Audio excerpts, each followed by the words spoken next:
Bismillahirrahmanirrahim. Alhamdulillahirabbil alamin. Wassalatu wassalamu ala asyrafil anbiya'i wal mursalin wa ala alihi washabbihi ajmain. Assalamualaikum dan selamat sejahtera. Anda bersama-sama saya Syafirul Syafiq Saadin. Sekali lagi untuk ruangan podcast Sidang Meja Makan. Tuan-tuan, slot yang kita bawakan kali ini adalah slot puisi kita. Walaupun ianya dinamakan sebagai slot puisi kita, ianya tidaklah terbatas sekadar puisi semata-mata. Saya bercadang untuk membuka slot ini kepada secara lebih meliputi segala aspek yang berkaitan dengan kebudayaan dan kesastraan uh, bangsa Melayu khususnya dan negara Malaysia secara amnya. Justru untuk slot kali ini, untuk slot puisi kita kali ini, kita akan bawakan satu masterpiece yang dekat dan diketahui oleh semua rakyat yang menggelar dirinya rakyat Malaysia. Rakyat tanah tumpah darah bertuah kita ini yang pastinya tahu tentang lagu Negaraku. Apapun puisi kita, slot puisi kita memilih untuk cuba mengupas lirik lagu Negaraku itu sendiri sebenarnya. Dan saya rasa ini bersesuaian lah pula dengan keadaan semasa anak-anak kita kembali ke sekolah walaupun secara online buat masa ini. Baru-baru ini sudah sekolah kembali dibuka. Termasuklah anak saya yang baru masuk darjah 1. Dan apa yang menjadi yang intrigue me, apa yang menjadi trigger kepada saya ialah bila antara lain perkara yang wajib diajarkan ataupun di disuruh untuk dilakukan oleh anak-anak murid ini ialah menghafal lagu Negaraku. Saya tak tahu macam mana tentang anda, tapi saya percaya anda juga mungkin punya jalan cerita yang sama dengan saya. I'm nearing my 40s already. So those of my generation mungkin rasa apa yang saya rasa, pernah lalu apa yang saya lalu. Cuba kita fikirkan balik dan kita ingat seingat-ingat yang mampu. Adakah kita diajar tentang lagu Negaraku atau kita disuruh untuk menghafal lagu Negaraku? Tuan-tuan, 30 tahun dulu, kita sebenarnya, saya secara personalnya tidaklah diajar apa-apa pun tentang lagu Negaraku ni. The best case scenario ialah cikgu akan tunjukkan buku. Dulu, sekarang saya tak tahulah. Dulu di belakang buku latihan tu ada lirik lagu Negaraku. So dia akan bagi tahu hampa ambil lagu, hampa tengok lagu ni, lagu Negaraku ni. Anak murid semua hafal lagu ni. Kemudian di setiap kali perhimpunan kita akan nyanyikan lagu Negaraku ni. Dan being 7 years old dan tak ada banyak benda lagi yang nak diingatkan dan dihafalkan, of course tak sampai setahun pun, bila tiap-tiap minggu duk menyanyi lagu Negaraku, kita hafal by heart. Dan berkara ini diteruskan dan berterusan untuk 5 tahun sekolah, 6 tahun sekolah rendah, 5 tahun sekolah menengah, 11 tahun di alam persekolahan. Tapi kita tak pernah, at least for my part, saya tak pernah sekali pun seingat saya diajarkan tentang apa makna lirik lagu Negaraku tu ini sendiri. Justru podcast Sidang Meja Makan kali ini memilih untuk mengupas sefaham saya apa sebenarnya yang cuba disampaikan dengan lirik lagu Negaraku, dan mungkin ini boleh dipanjang-panjangkan dan didengar oleh orang yang datang kemudian untuk sama-sama belajar untuk faham apa makna sebenarnya yang cuba disampaikan oleh lagu Negaraku ini sebenarnya. Okey, kalau kita perhatikan baik lirik lagu Negaraku ini sendiri sebenarnya, lagu Negaraku tak panjang, tapi baiknya bukan sekadar lagu. And now that saya memandang lirik lagu Negaraku ini sebagai arts dan sebagai kesastraan negara, sebagai sebahagian daripada puisi kita, maka saya sedar dan saya rasa kenapa Tunku dan juga Jawatankuasa pertandingan itu merasakan sangat susah untuk dapatkan satu lagu yang rapat ataupun yang bertepatan dengan pertubuhan Persekutuan Tanah Melayu masa itu. Sebab kita perlukan dan kenapa lagu ini dipilih pada akhirnya, kerana lagu ini pada saya menunjukkan bertepatan dengan apa yang cuba disampaikan oleh Persekutuan Tanah Melayu itu sendiri. Okey, kita go through satu-satu. Of course saya tak akan nyanyikan. Jangan takut, saya tak akan nyanyikan lagu ni. Saya pun suara tak sedap, jangan takut. Saya tak akan nyanyikan. I'm not going to butcher the song, no problem. Cuma liriknya ialah negaraku, tanah tumpahnya darahku. Dia dimulakan dengan negaraku. Negaraku ni apa? Tanah tumpahnya darahku. Now let it sing for a bit. Tanah tumpah darahku. Dia bukan sekadar satu tempat seronok-seronok, satu tempat yang kita boleh dapat laba daripada penyata. Negaraku, negara yang kita claim sebagai negara kita ini adalah tempat tumpah darah kita. Dari segi bahasa perlambangannya, tumpah darah ni bererti jerit, perit, payah, kesusahan yang kita lalu. Tumpah darah tu bukan satu perkara kecil. Kita bermandi darah, berjuang, berperang, melawan penjajah sebelum ini.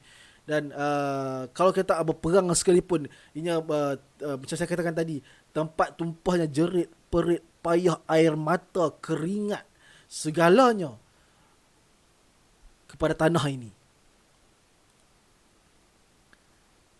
Dan konotasi yang kedua ialah bila kita tanah tumpah darahku, darah tu bukan sekadar memberikan satu simbolik kepada kesusahan yang kita go through untuk tanah ini, tapi darah itu juga adalah membawa kepada perlembangan susur galur, mana kata nenek moyang kita, kesusahan yang mereka lalu untuk tanah ini, dan kesusahan yang kita lalu untuk tanah ini, dan kesusahan yang cucu cicit kita akan lalu untuk tanah ini.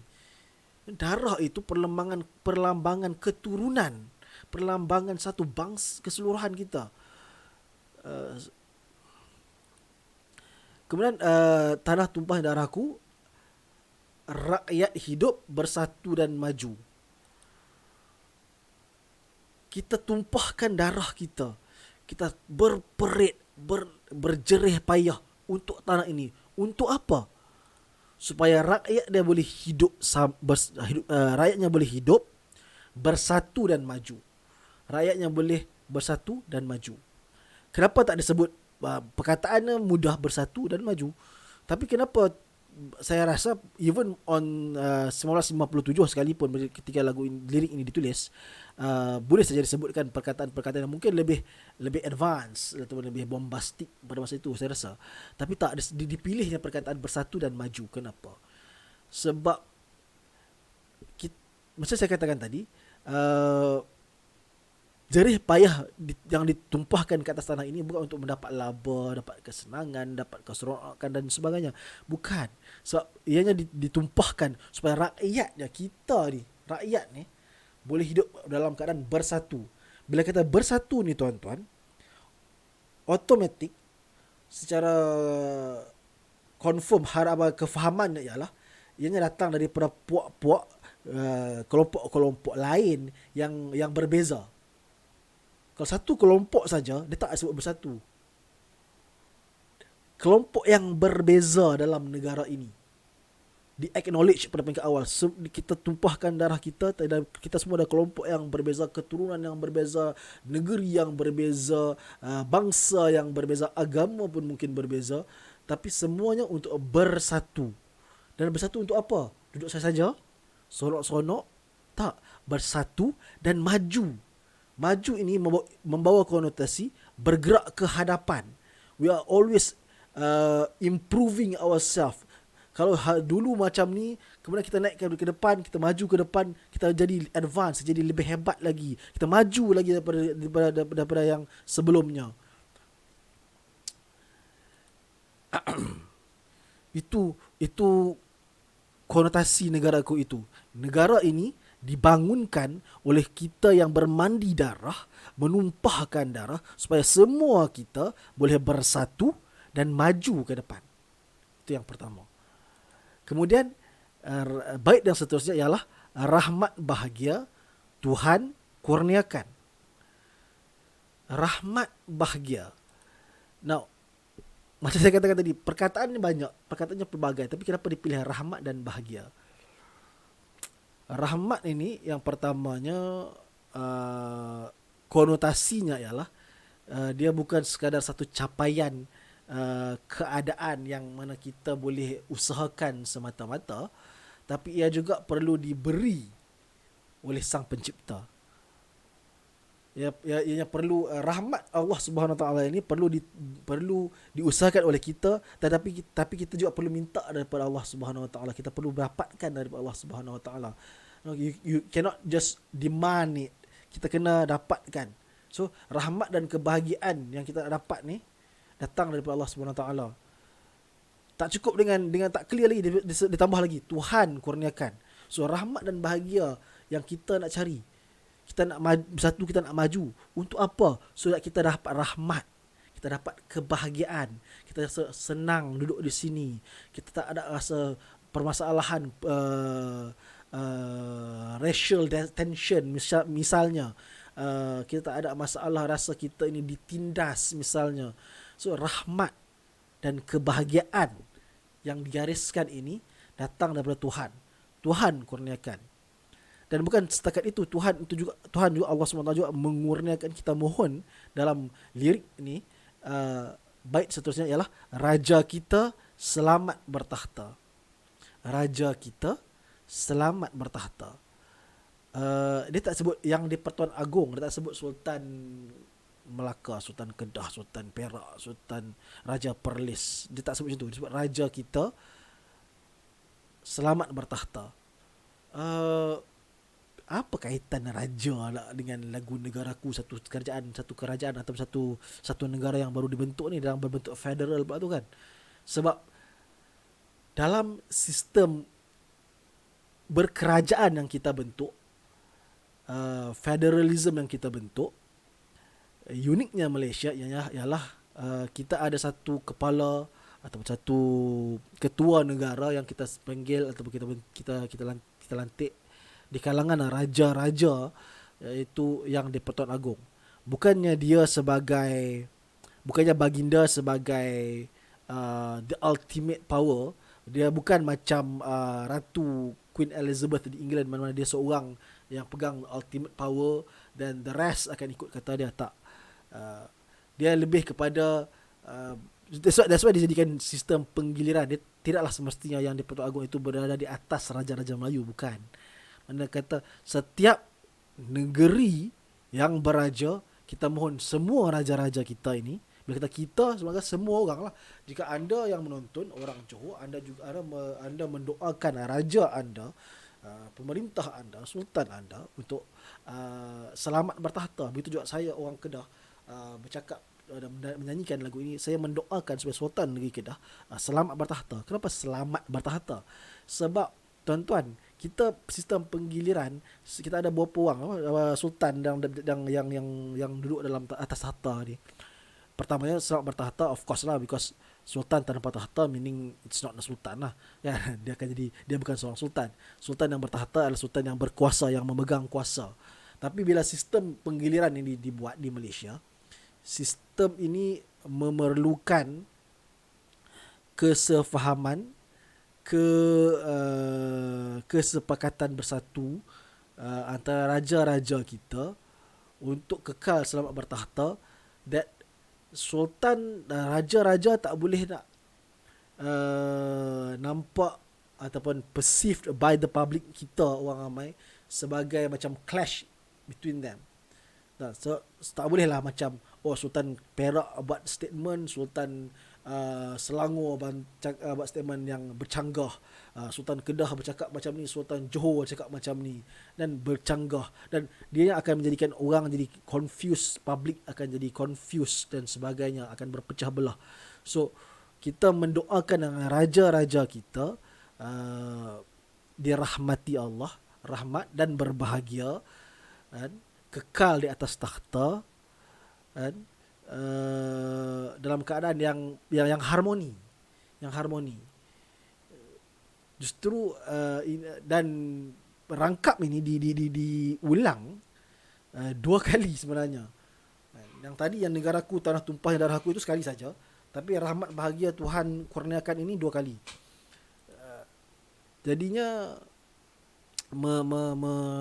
bila kita ada ulangan ni, mana kata ini adalah satu penekanan yang sistem berkerajaan yang Malaysia, negara kita ini, memohon supaya raja kita ni dapat kekal dengan berperlembagaan, dan kita sebagai rakyat, sebagai subjek, mendoakan yang baginda-baginda sultan semua ni kekal bertakhta dengan baik, dengan bijaksana, sebabnya mereka adalah menjadi payung negara, menjadi payung tempat kita rakyat biasa mengadu nasib jika rasa tertindas dan sebagainya. Dan perkara ini perlu ditekankan dan anyway, setakat ini dulu slot puisi kita. Saya mengharapkan dengan kupasan lirik lagu negaraku yang saya sampaikan, walaupun tak banyak, sedikit sebanyak dapat membantu anak-anak kita. Tak semestinya je satu saja. Saya rasa yang tingkatan 4, tingkatan 5 pun ramai yang tak faham pun sebenarnya. Nyanyi je sepanjang-panjang lama ni lagu negaraku, tak faham pun pasal apa kita nak menyanyi lagu negaraku tu, dan kenapa lirik lagu itu dijadikan sebegitu. Mungkin ini masanya untuk kita bukan nak kata ajar. Saya bukanlah seorang yang dari bidang pendidikan. Saya sekadar mengupas lirik itu saja, dan kefahaman orang yang mungkin banyak lebih tinggi ilmunya, mungkin lebih mendalam. Cumanya kita tak naklah supaya dia jadi terlalu mendalam sehingga satu tahap sampai tahap PhD, sampai orang jadi boring. Kita nak, harapan podcast Sidang Meja Makan ialah dengan sedikit usaha ini adalah terdetik di hati yang sekadar lagu negaraku ini bukan sekadar lagu-laguan sahaja. Ia lebih sebenarnya kepada ikrar kita rakyat Malaysia yang mahukan negara ini kekal sejahtera, kekal beraja, kekal dalam keadaan bersatu, siapapun kita, kaum apapun, dari mana sekalipun, kekal bersatu dan maju. Sehingga itu saja dulu untuk podcast Sidang Meja Makan kali ini.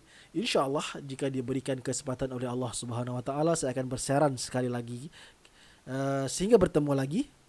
Assalamualaikum.